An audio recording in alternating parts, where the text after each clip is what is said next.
Hello everyone, this is Prabhat Gupta. Today we will discuss chapter number 3, class 11th, physics, motion in a straight line.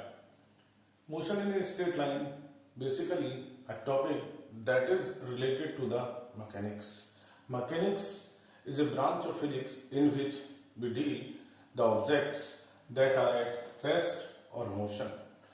Now, the mechanics is also divided into three categories: statics, kinematics, and third is dynamics.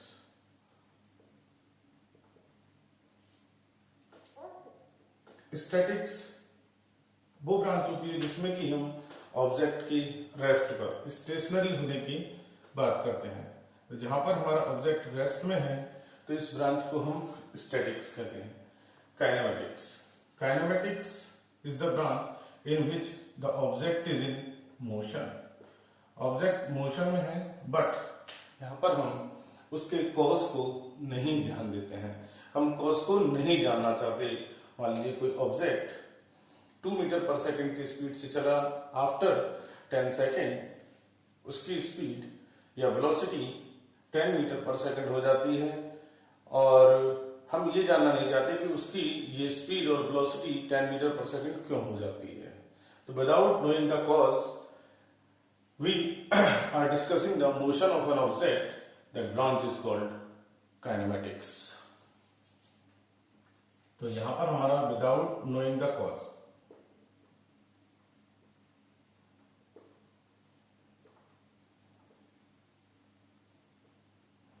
okay.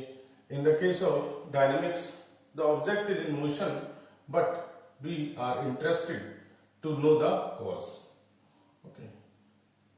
Why knowing the cause? तो जहां पर हमें cause को study करना है, उस branch को हम डायनामिक्स बोलते हैं। एक चार्ज पार्टिकल b वेलोसिटी से किसी डायरेक्शन में जा रहा है, ठीक है, एक मैग्नेटिक फील्ड में, तो इस पर एक फोर्स लगता है। ओके, इस पर एक फोर्स लगता है जिसकी वजह से इसका पाथ लेफ्ट और राइट किसी भी डायरेक्शन में डिफ्लेक्ट हो जाता है। We are interested to know which type of force is exerting on this charge. Okay, this charge में भी पॉजिटिव और नेगेटिव, इस पर डिपेंड करेगा कि ये राइट और लेफ्ट किधर किस डायरेक्शन में डिफ्लेक्ट होगा। This force is magnetic force due to which the charge deflects from its original position. तो इस ब्रांच को हम डायनामिक्स बोलते हैं। Okay, now we are discussing motion in a straight line. So first, rest. एक object rest में कब कहा जाता है? एक ऑब्जेक्ट रेस्ट में तब कहा जाता है when the position of object does not change with time.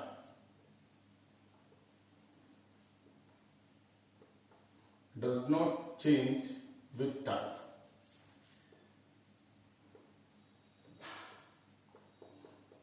Then the object is said to be rest. Motion. An object is said to be motion when its position is changing with time. Position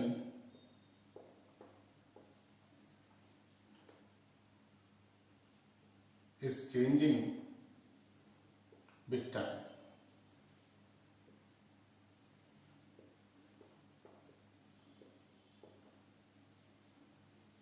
तो देखिए, अगर हम position और time के बीच में graph बनाएं तो this is position, this is time. तो मान लीजिए एक बुक टेबल पर रखी है, तो वो रखी है, वो कभी मूव ही नहीं कर रही। इसकी पोजीशन के है ओरिजिन से, तो के ही रहेगी। एंड इन अदर केस जब हम बात करते हैं टाइम टी और position, in that case the position is changing. Position change होगी, कुछ भी हो सकती है।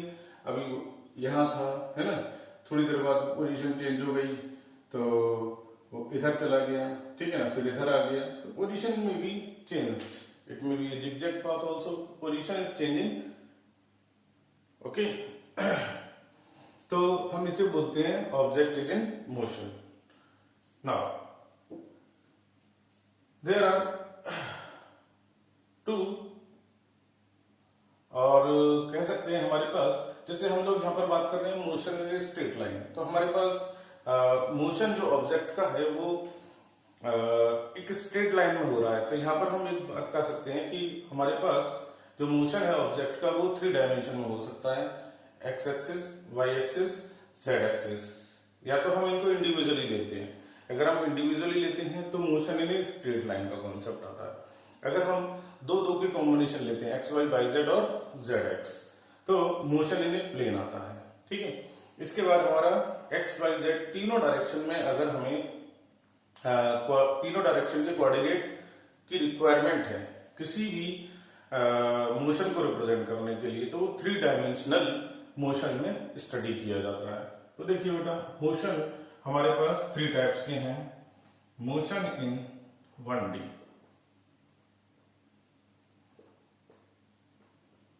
मोशन इन 1D का मतलब है कुछ भी ले लीजिए आप, आइदर एक्स, वाई और Z,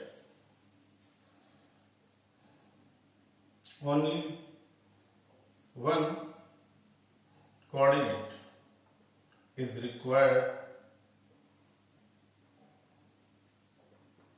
to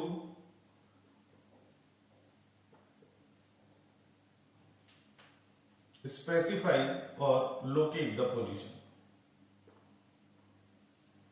position of an object। तो इस टाइप का मोशन हो सकता है, हमारा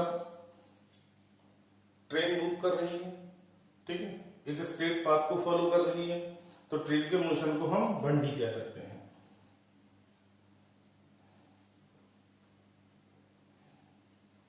मोशन ऑफ अ ट्रेन,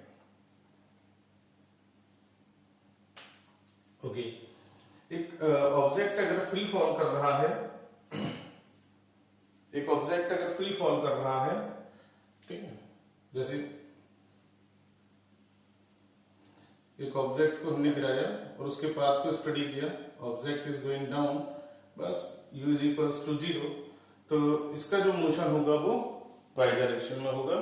तो हम यहां पर कह सकते हैं कि ऑब्जेक्ट अगर फ्री फॉल कर रहा है तो उसके मोशन को भी हम स्टडी कर सकते हैं 1 dimensional motion, freely falling object, okay.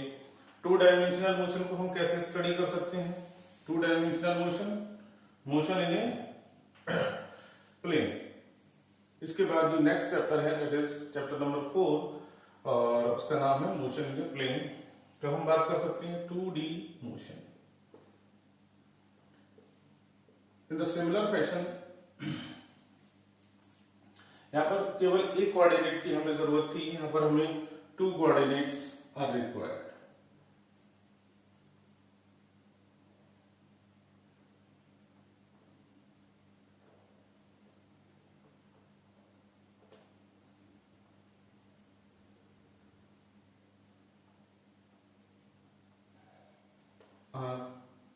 Required to specify its position,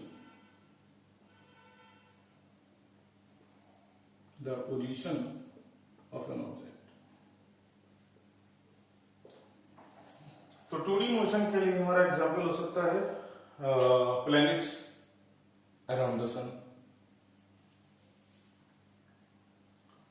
और अगर मान लीजिए हम किसी एंगल से किसी ऑब्जेक्ट को थ्रो करें तो इसके अपने एक्स कोऑर्डिनेट की भी जरूरत पड़ेगी और वाई कोऑर्डिनेट्स की जरूरत पड़ेगी।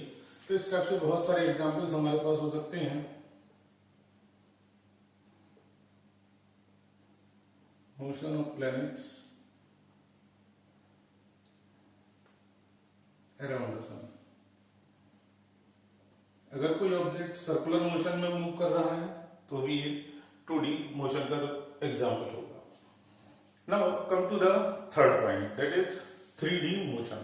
3D मोशन में क्या होता है कि हमारे पास उस ऑब्जेक्ट की पोजीशन को स्पेसिफाई करने के लिए 3 कोऑर्डिनेट्स की जरूरत होती है, और इन 3 कोऑर्डिनेट्स को हम वेक्टर से रिप्रेजेंट करते हैं। तो मोशन इन ए प्लेन में हम आगे इसी चीज को रिप्रेजेंट करने वाले हैं वेक्टर के थ्रू।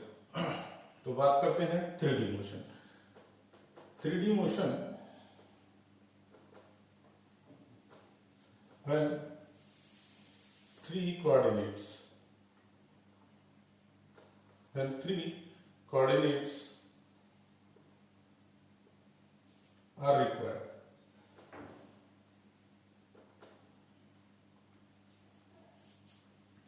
फॉर एग्जाम्पल दे सकते हैं हम यहां पर motion of kite, motion of aeroplane,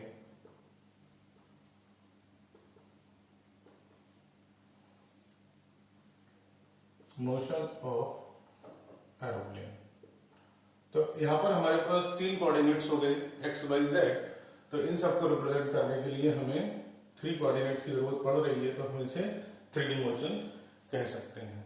now इसके बाद जब हमारे पास 3 टाइप के मोशन हो गए तो हम बात कर सकते हैं अब आगे 2 और पॉइंट्स ऐसे हमारे पास हैं जिनके बारे में हमें मोशन से पहले स्टडी करना पड़ेगा, that are distance and displacement. Distance and displacement, distance is actual path length,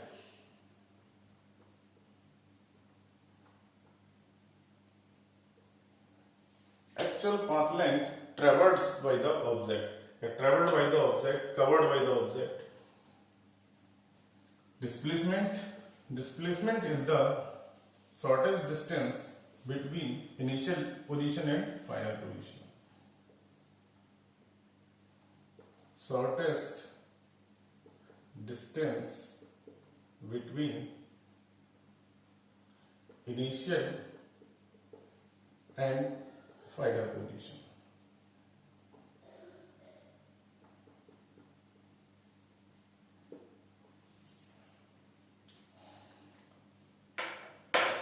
Now यहां पर बात आती है डिस्टेंस और डिस्प्लेसमेंट। डिस्टेंस क्या है?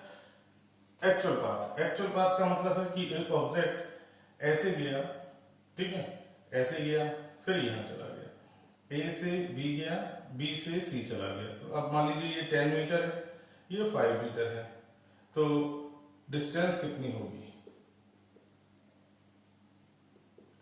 10 + 5, सो एक्चुअल पाथ है 15 मीटर।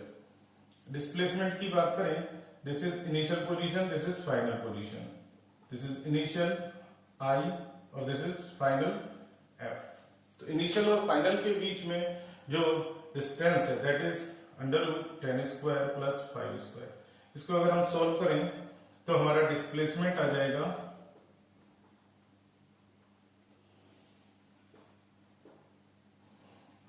100 + 50, तो दिस विल बी 100 + 25, तो 125।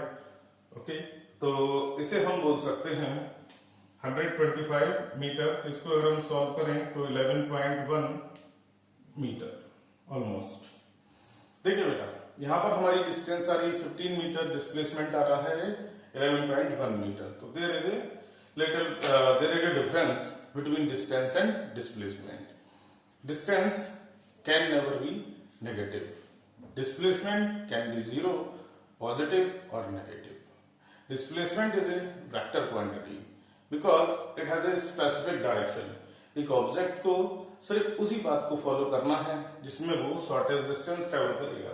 डिस्टेंस कुछ भी हो सकती है बट डिस्प्लेसमेंट सिर्फ एक ही होगा। ऑब्जेक्ट ए से सी के बीच में ऐसे भी जा सकता है, ऐसे भी जा सकता है, ठीक है, लेकिन ये वाला पाथ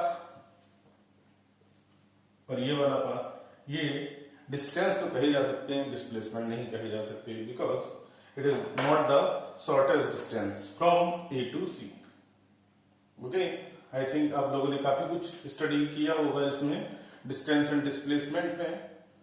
सो इसके बाद का जो हमारा टॉपिक होगा that will be related to the velocity and speed और उसके डिफरेंट टाइप। ओके गाइस, आज यहाँ तक ही, थैंक यू।